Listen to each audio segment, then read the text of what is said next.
Pada kajian yang pertama kita membahas terkait penciptaan Nabi Adam alaihissalam.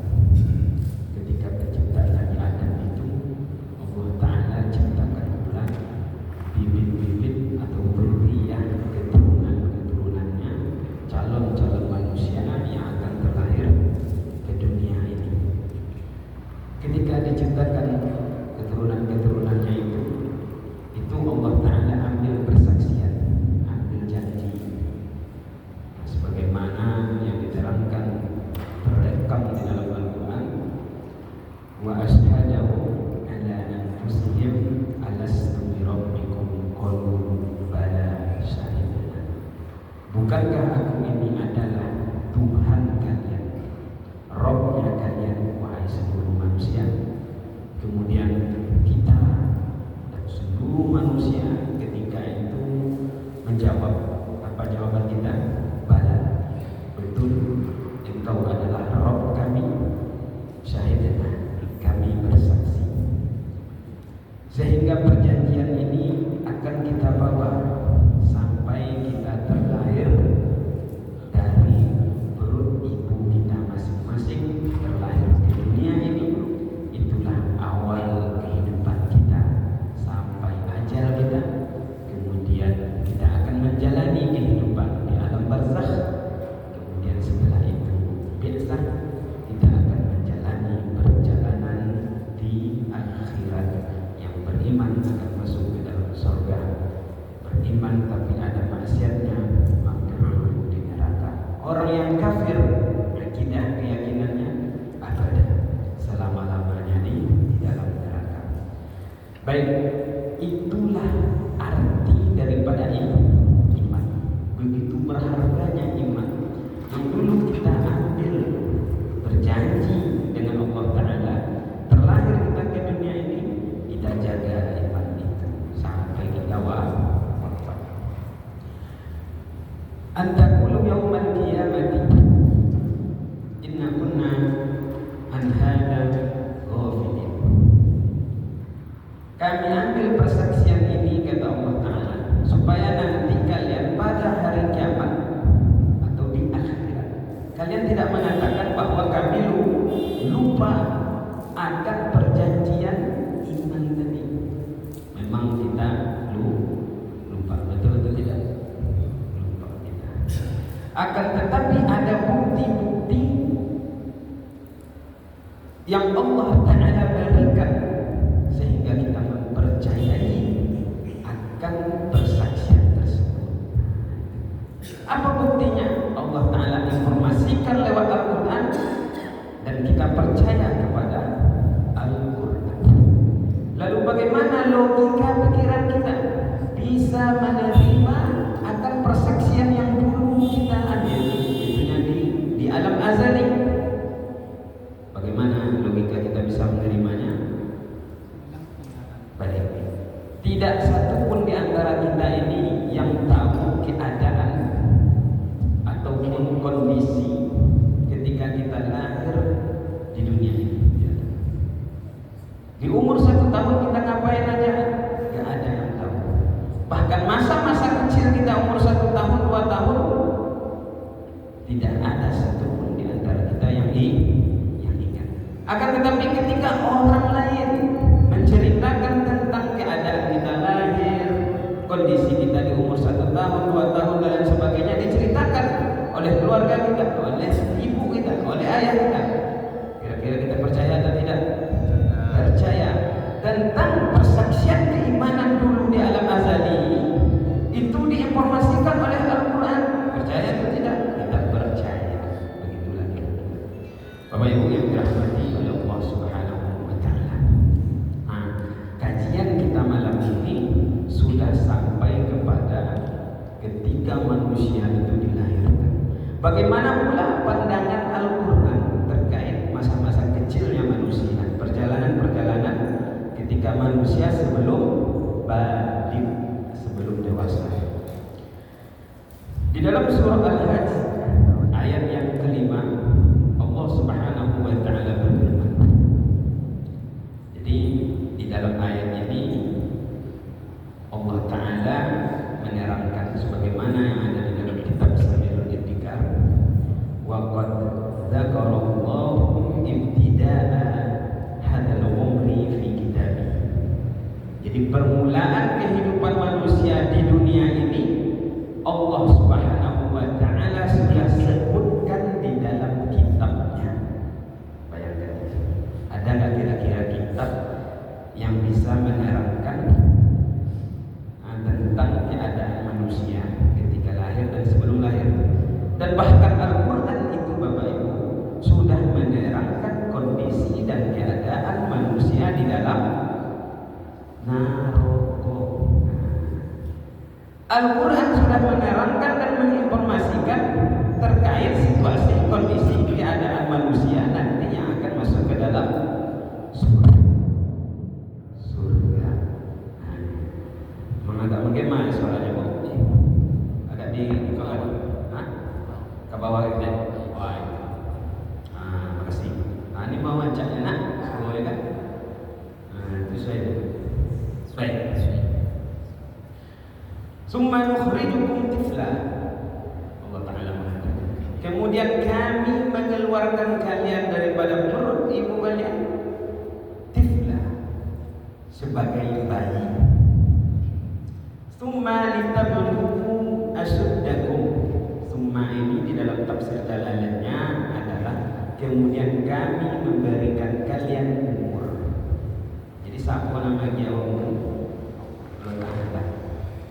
Jadi kita menjalani waktu 1 detik, 2 detik, 3 detik, menjadi menit-menit, menjadi jam-jam, menjadi hari-hari, menjadi minggu-minggu, menjadi bulan-bulan, menjadi tahun. Olah sampai belum mawa ini, olah 50, olah 60, olah 70. Siapa yang memberikan itu semua? Allah Subhanahu wa Ta'ala. Jadi bayi summa, kemudian kami memberikan kalian umur. Allah Ta'ala, litablughum ashuddakum, sehingga kalian sampai menjadi dewasa. Wa minkum may yatawaffa, dan di antara kalian ada yang wafat, ada yang meninggal sebelum dewasa. Ada yang meninggal umur 2 tahun, 3 tahun, 15, 20, 30, 40. Dan ada juga di antara manusia itu wa minkum may yuraddu ila ardhil umur, dan ada juga di antara kalian itu sampai kepada masa-masa pikun. Masa-masa pikun berarti sudah ketuaan. Likai la ya'lama min ba'di ilmin syai'a. Ketika masa pikun itu sudah tua, sudah sangat tua betul, likaila, manusia itu tidaklah mengetahui sesuatu yang dulu pernah ia ketahui. Min ba'di ilmin syai'a, padahal sebelumnya mereka mengetahui itu. Seperti jadi bayi lagi dia. Jadi tidaklah mustahil seseorang yang dulu pernah tahu kemudian setelah menjadi tua menjadi tidak tahu, bahkan dia cucunya dia kenal, anaknya sendiri tidak kenal, bahkan dengan rumahnya sendiri dia bisa lupa. Mudah-mudahan kita terjaga daripada penyakit. Amin amin amin ya rabbal alamin. Bagaimana caranya? Intinya membaca sering di masjid, sholat berjamaah. Itu merupakan taufik pertolongan Allah Ta'ala yang paling besar sekali. Ketika kita sudah berumur 40 tahun, laimah doa awak kama soji, itu adalah merupakan suatu hal yang sangat berharga, bahkan lebih berharga dari emas. Itu kami menulis buku judulnya itu lebih berharga dari emas. Ada di Shopee 29. Baik. Fal insanu fi hadzal umri yantakilu min hali tufuliyatin ila hali bulughin bis-sinni aw al-ihtilam. Jadi di dalam perjalanan kehidupan dunia ini, seorang bayi akan berkembang menjadi seorang yang dewasa. Bagaimana tandanya seorang bayi yang diberikan umur oleh Allah Ta'ala kemudian dia menjadi dewasa? Yaitunya al-ihtilam, ya. Awil ihtilam, dengan mohon maaf mimpi basah. Jadi kalau kita punya anak yang sedang berumur 11 tahun, 12 tahun, perhatikan, ini bukanlah suatu hal yang sangat tabu. Jangan sampai anak kita dia dewasa tapi belum tahu arti dewasa itu apa. Salah satu yang pertama kita sampaikan adalah bahwa dia sudah diwajibkan sholat, sudah diwajibkan puasa, sudah dibebankan syariat-syariat agama. Namun sebelum berumur dewasa itu, apa yang harus kita lakukan? Tarbiyah, pendidikan kepada anak kita. Nah, inilah nanti perjalanan kehidupan yang harus kita jaga. Jadi apa tanda seseorang itu sudah dewasa atau sudah balik? Kalau laki-laki mimpi basah atau khurujul mani. Kalau perempuan bisa saja khurujul mani, tapi ini sangat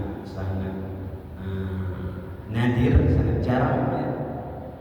Kebanyakan tanda daripada wanita itu adalah haid. Kalau dia berumur 7 tahun, 8 tahun, mohon maaf, keluar darah, apakah itu haid? Tidak. Karena batas minimal wanita haid itu berumur 9 tahun Qamariyah, bukan Masehi. Jadi ngitung umur itu selain kita menghitung Masehinya, hitung juga lah Qamariyahnya. Kan begitu. Kalau nada tubuh seketek itu Qamariyah. Tapi kalau nada muda Masehi. Bapak Ibu yang dirahmati oleh Allah Subhanahu wa taala. Jadi 9 tahun Qamariyah.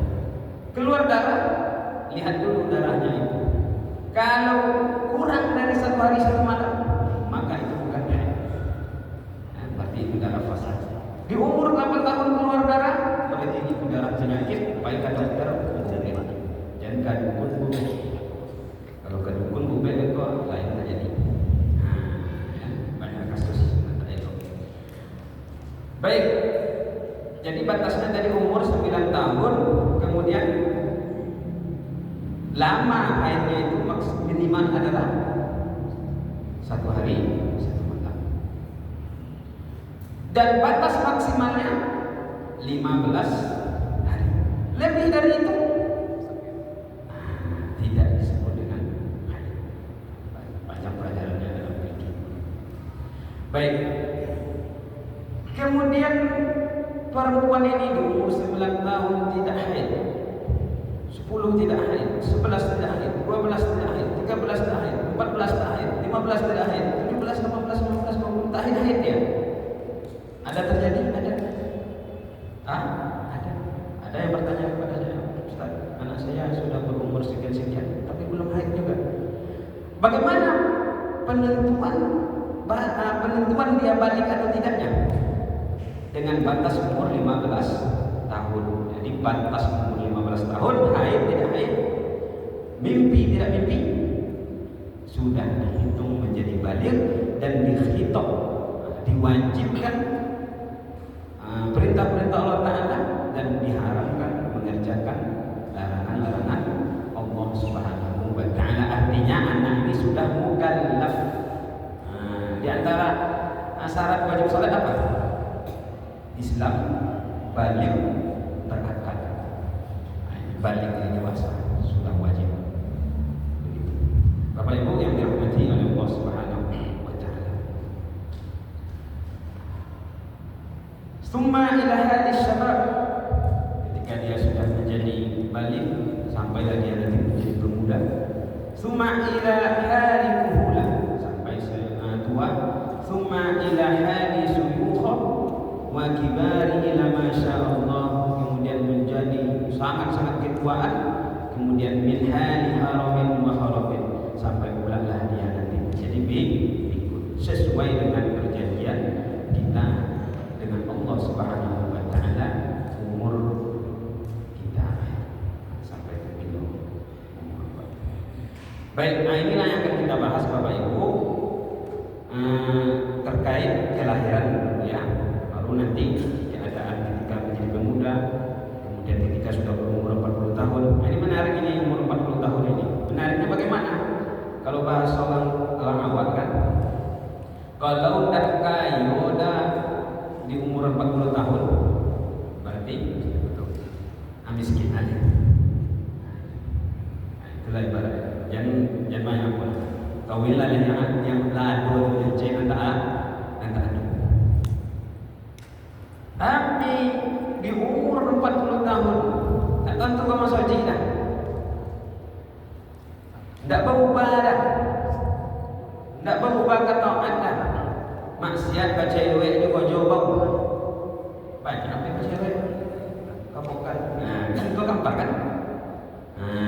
Anak lah kau tak lebih baca duit. Coba mula 45, mula 50. Nah, itu payah. Dikhawatirkan suul. Tapi kalau dah umur 40 tahun baru jalan pulang, sama soji kau joleh, elok kau joleh, itu adalah salah satu tanda bakal husnul khotimah. Bukan berarti orang yang tidak berubah di umur 40 tahun, 45 tahun tidak ada harapan bagi dia, bukan begitu. Seperti itulah motivasinya supaya orang berubah. Baik, kita bahas tentang kelahiran. Belum sampai ke situ lah, coba belum. Nah, lahir dulu ya, lahir dulu. Fa idza wudi'al insanu min batni ummihi, maka apabila manusia itu dilahirkan min batni ummihi, daripada perut ibunya, istahalla sharikhan. Apa pertama kali?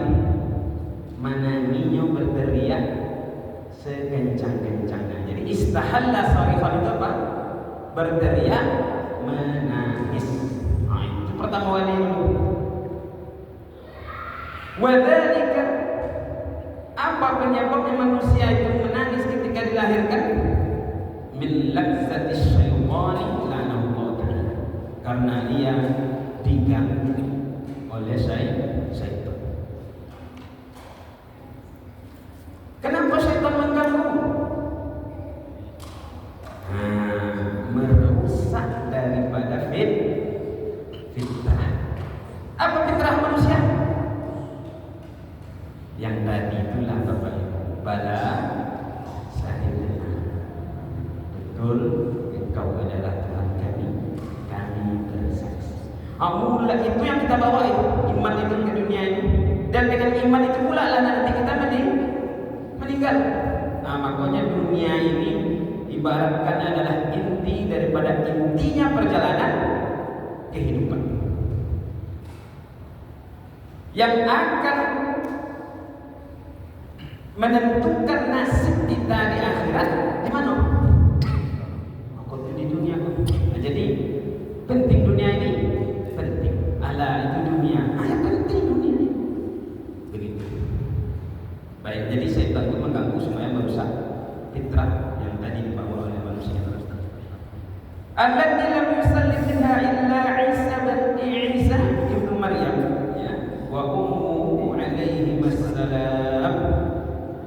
Yang tidak ada manusia yang selamat kecuali Isa dan ibunya Maryam. Jadi Isa dan Maryam itu diganggu juga oleh setan, tapi ada hijab, ada pembatas. Itu di dalam hadis Rasulullah Sallallahu Alaihi Wasallam. Kira-kira apa amalan ibundanya Maryam, yaitu istri Imran, Ali Imran. Jadi Ali Imran keluarga Imran. Imran kan nama laki-laki, punya bininya. Bini itu anak Maryam. Maryam itu punya anak Isa. Jadi karena amalan istri Imran inilah yang menyebabkan Maryam, kemudian anaknya Isa tidak bisa diganggu oleh syaitan. Di dalam Al-Quran itu diterangkan surah Ali Imran ayat yang ke-36. Wa inni u'iduha bika wa dzurriyyataha minasyaitonir rajim. Ya, maka tidak Abu Hurairah itu menyarankan setiap ibu yang hamil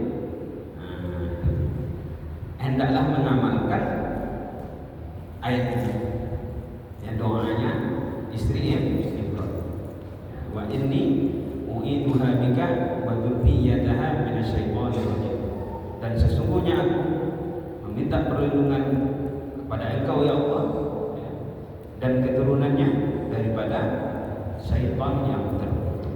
Kama dzakara dzalika fil hadis, sebagaimana disebutkan di dalam hadis. Baik Bapak Ibu yang dirahmati oleh Allah Subhanahu wa taala, di dalam hadis yang lain, ma min mauludin illa nakhassahu syaitan. Tidak ada satupun bayi yang lahir kecuali ditusuk-tusuk oleh syaitan. Fayastahillu sarifan, maka bayi itu menjadi berteriak. Itu riwayat Imam Muslim. Tapi mungkin kalau kedokteran, oh bayi ini sehat, berarti kalau ya dia nangis, ya artinya dia bisa berinteraksi, berarti kan karena diganggu itu dia nangis kan, masih bisa masuk lah. Tapi kita percaya dengan apa yang disampaikan oleh Al-Quran dan hadis. Maka oleh karena itu Bapak Ibu, ketika bayi itu lahir, ini di dalam kitab Sabilul Itikad diterangkan wa minas sunnatil ma'muri biha, dan di antara sunnah yang diperintahkan untuk diamalkan ayyu'adzana fi udhunil mauludi al-yumna wa yuqamu lis-salati fi udhunihi al-yusra. Oleh sebab itu dianjurkan bagi seorang ayah untuk mengazankan di telinga anak yang baru lahir itu. Azankan, tapi jangan pakai pokat gimana? Allahu Akbar, Allahu Akbar. Jangan santai. Itu biasanya kalau bugang kan anak pertama nantinya, ya tak? Coba ingat masa-masa awak punya anak pertama dulu. Nangis nggak kemasan? Atau nggak cuma ada azan tadi? Ibu-ibu, lihat di azan anak ibu tadi dari bapaknya. Lain lagi bapak tidak? Nangis karena bahagia. Luar biasa itu perjalanan seorang ibu itu yang melahirkan itu. Jadi diazankanlah telinga sebelah kanan, kemudian diiqamahkan telinga sebelah kiri, baik laki-laki maupun perempuan. Jadi kalau perempuan diazankan juga diazankan, laki-laki diiqamahkan juga diiqamahkan. Bukan laki-laki diazankan, kalau manusia diiqamahkan, tetap diazankan dan diiqamahkan bagi laki-laki dan perempuan. Lalu apa fungsi mengazankan tersebut dan mengiqamahkan tersebut? Tadhkiran lahu bil fitratil lati fatarallahu an-nasa 'alaiha. Tadhkiran, tadhkir adalah mengingatkan. Mengingatkan tentang apa? Tentang fitrah yang sudah ditetapkan oleh Allah Subhanahu wa taala kepada seluruh manusia. Apa fitrah di situ? Wahia at-tauhid, yaitunya ketauhidan, bahwa Allah taala adalah Tuhan yang hak disembah. Yaitunya tadi itu perjanjian kita sebelum Qala Rasulullah sallallahu alaihi wa alihi wasallam, kullu mauludin yuladu 'ala al-fitrah. Itu dia sambungannya Bapak Ibu. Setiap bayi yang lahir itu dilahirkan dalam keadaan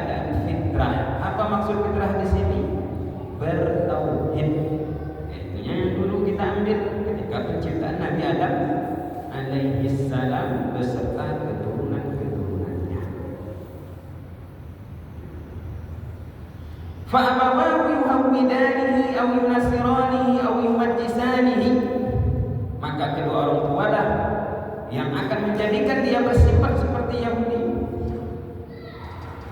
dan orang tuanya lah yang akan menasranikan dia atau memajusikan dia. Maka oleh sebab itu ada di sini perintah-perintah yang sangat dianjurkan bagi kedua orang tua ya, untuk memelihara ketauhidan yang di bawah itu. Yang pertama tadi diazankan dan diiqamahkan. Itu awal mula tarbiyah orang tua kepada anak. Tentang Allahu Akbar itu 6 kali kita ingatkan. Syahadat, tentang Nabi, tentang sholat, ketauhidan la ilaha illallah. Kemudian selanjutnya peran orang tua kepada bayi itu adalah ayyahfazu al-mawlud min kulli syai'in yakhruju bihi an hadil fitrah. Ini yang saya sampaikan tadi, bahwa hendaklah kedua orang tua menjaga bayi yang lahir itu daripada segala sesuatu yang bisa mengeluarkan dia daripada kefitrahan ataupun ketauhidan yang tadi kita janjikan dengan Allah. Wa yuhsana tarbiyatahu, dan hendaklah kedua orang tua memperbaiki atau memperbagus tarbiyahnya. Wa yajtahida fi dzalika, dan hendaklah bersungguh-sungguh mentarbiyah dan menjaga tauhid anak yang baru lahir. Bagaimana cara yang kedua? Yaitu yang wa yujannibahu al-maradi wa yujannibahu, dan menghindari anak kecil itu daripada susuan atau persusuan yang tidak baik. Jadi kalau dulu ini sekarang jarang ini tuh jarang bahwa anak kita itu disusukan oleh wanita lain. Jadi kita bahas juga, kita orang tua jangan sampai anak kita itu menyusu kepada siapa? Kepada orang yang tidak baik, kepada wanita yang tidak baik. Orang lain yang tidak baik tak boleh kita susukan anak kita. Maka bagaimana caranya? Maksudnya orang lain saja tidak boleh. Maka seharusnya apa? Kan begitu. Ibunya itu yang harus menjadi. Tapi kalau seandainya ibu itu tidak baik, apa kata Nabi? Fa innar ridha yughayyiru at-tiba. Sesungguhnya susuan itu bisa merubah karakter anak. Makanya ketika menyusu dianjurkan berwudu, dianjurkan berzikir ketika menyusukan anak itu. Bukan lihat TikTok atau lagi live TikTok apa? Ini harus kita jaga ya. Jadi seorang ibu, makanya ya pendidikan yang pertama apa kan? Al-madrasatul ula, madrasatul ula, kama qala. Jadi ibu itu adalah pendidikan pertama bagi anak-anak. Jadi kalau seorang ibu itu baik, baiklah anak. Maka kita sangat-sangat berharap sekali kepada para wanita melahirkan generasi yang baik, generasi yang tangguh dan luar biasa. Kemudian selanjutnya Bapak Ibu, wa alaihima ay yaqrisa fi qalbihi ta'zima sya'iriddin, dan hendaklah kedua orang tua menanamkan. Jadi tidak menanam sawit juga Pak, atau menanam karet, tapi kita juga harus menanam di mana? Fi qalbihi, di dalam hati anak kita. Apa yang kita tanamkan di dalam hatinya, takzimah itu mengagungkan dan menghormati sya'airuddin, itunya simbol-simbol agama. Apa contoh simbol agama itu? Ka'bah itu merupakan simbol agama. Jadi dulu orang Arab itu kalau anaknya sudah dewasa, sudah mimpi, ihtilam, itu mereka bawa tawaf ke Ka'bah, menghormati simbol agama. Jadi kalau bapak ibu mau membawa anak bapak ibu umroh, itu jangan waktu umur 2 bulan, hanya sore. Ya, tak tahu ibu.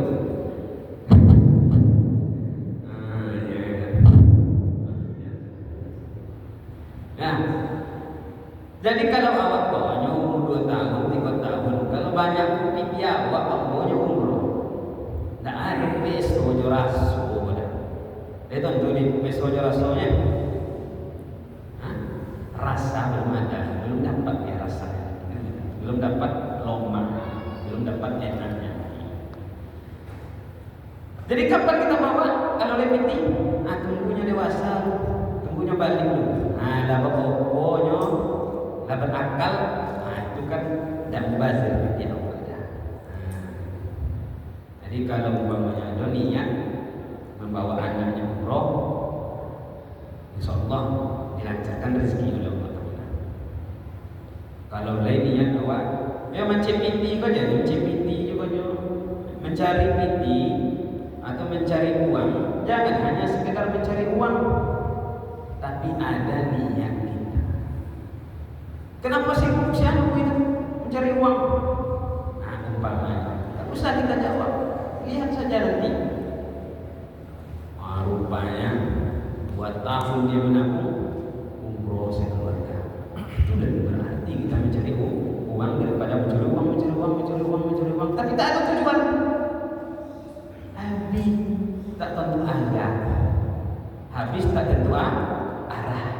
Duit tadi laporan macam ini, kok habis juga duitnya. Karena tadi tidak ada tujuan. Tapi kalau ada tujuan kita, ada rencana, ada azam kita, itu apa macam ini? Apa gunanya kita mencari duit? Kan begitu. Pertanyaan dalam diri kita. Saya ingin membawa istri, suami, orang tua, anak-anak saya, mertua, umpamanya. Itu akan lebih berarti dan akan dimudahkan oleh Allah Taala sesuai tergantung dengan niat kita. Mudah-mudahan Bapak Ibu-ibu yang hadir pada malam ini, saya doakan dimudahkan rezekinya, dilancarkan segala urusannya, dan dimudahkan dipanggil berziarah ke Baitullah Ka'bah al-Musharrafah. Amin amin ya rabbal alamin. Sebagaimana tadi itu, Ka'bah adalah merupakan simbol-simbol agama, siar-siar agama, dan hendaklah kita mengajarkan kepada anak kita tentang Ka'bah itu. Itu adalah kiblat, begini dan begitu, ini sejarahnya. Daripada kita menceritakan sejarah atau nonton-nonton kartun dan lain sebagainya. Itu sebelum balik kita ceritakan, kita ajarkan, kita tanamkan kecintaan dalam dirinya terhadap agama. Kemudian apa lagi simbol agama Bapak Ibu?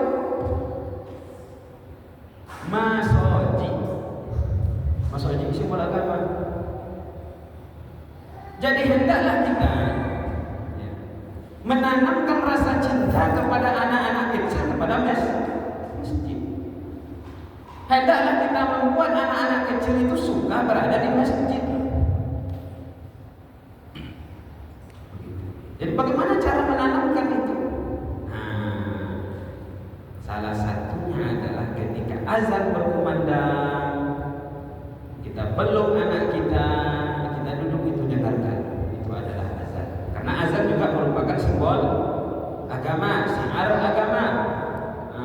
Kemudian selesai azan, ajarkan jawab. Allahu Akbar.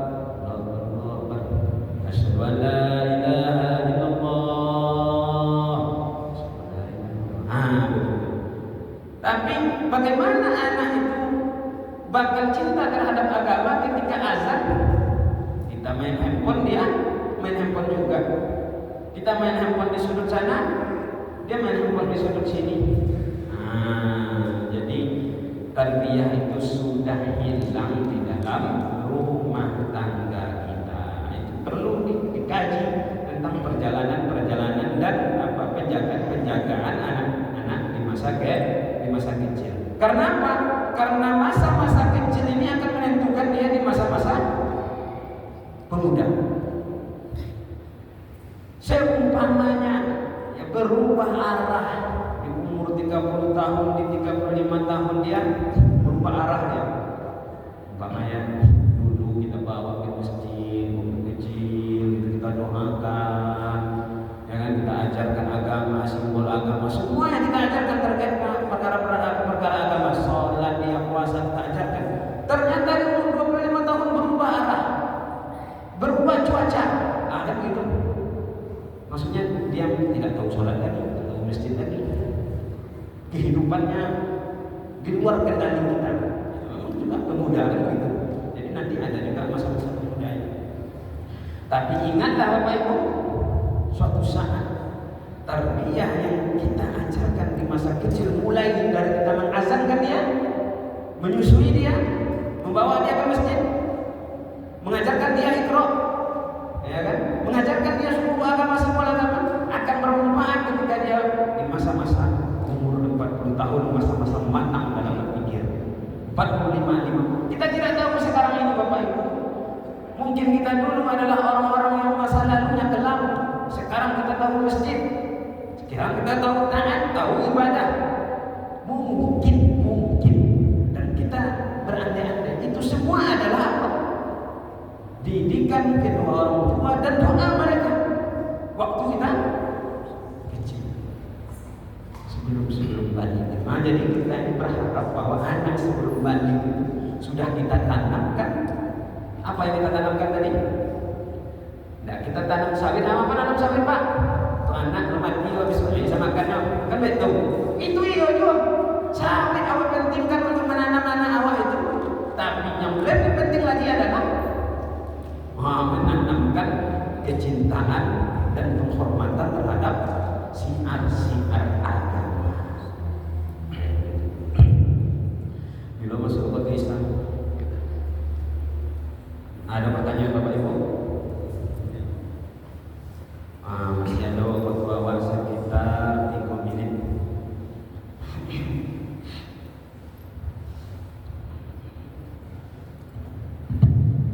Bismillahirrahmanirrahim. Assalamualaikum warahmatullahi wabarakatuh. Waalaikumsalam.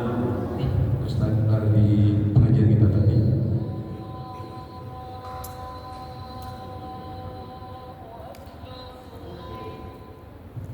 ada gangguan sedikit.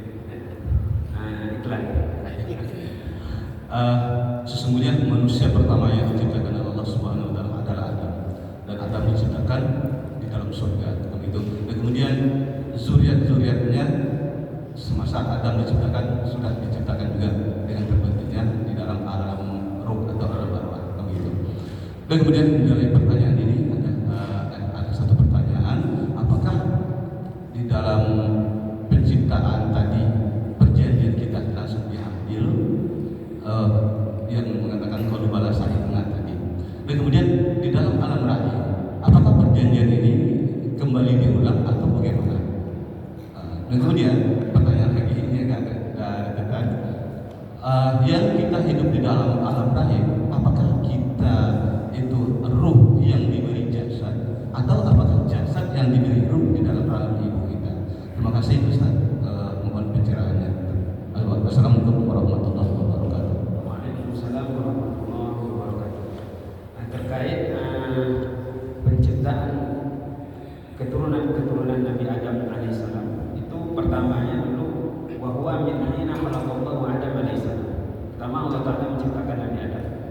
Kemudian setelah tercipta Nabi Adam, wa auda'a dzurriyyata fi sulbihi al-mubarak, barulah diletakkan keturunan di tulang sulbinya Nabi Adam alaihissalam. Jadi itulah nanti yang berpindah dari laki-laki kemudian ke rahim, kemudian dari laki-laki lagi ke rahim, laki-laki ke rahim, keluar, begitu seterusnya. Jadi ketika Allah Ta'ala sebagaimana diterangkan di dalam surah Al-A'raf ayat yang ke-172, wa idh akhadha rabbuka min bani adama min zuhurihim dzurriyyatahum, dan ingatlah ketika Allah Ta'ala mengambil daripada keturunan, daripada anak cucu Nabi Adam, dari tulang punggung mereka, dzurriyyatahum, keturunan mereka. Kemudian setelah itu dikeluarkan, diambil, wa asyhadahum ala anfusihim, dan ini terjadinya adalah di wadi yang bernama An-Nu'man, wadi Nu'man. Wadi Nu'man ini wadi yang dekat dengan padang Allah. Itu kalau boleh saya katakan titik koordinatnya. Sebagaimana nanti padang mahsyar itu titik koordinatnya di mana? Son'a, Yaman, Houthi sekarang yang menyerang Israel, Son'a, sampai ke Syria. Itulah nanti yang akan menjelma sebagai padang mahsyar. Tapi itu kan tidak, tapi itulah yang titik koordinat padang mahsyar. Dan Arafah itu bagian apa namanya itu? Jelmaan itu replika apa? Replika daripada padang mahsyar itu sendiri waktu haji. Ini menurut pandangan ulama, bisa kita percaya, bisa tidak, dan ini tidak menjadi syarat daripada keimanan. Perjanjian itu adalah ketika penciptaan Nabi Adam kemudian dikeluarkan anak keturunannya, kemudian diambil. Itu berupa ruh masih Pak, diambil persaksian alas keturunankum qalu bala syahidna. Kemudian nanti di alam rahim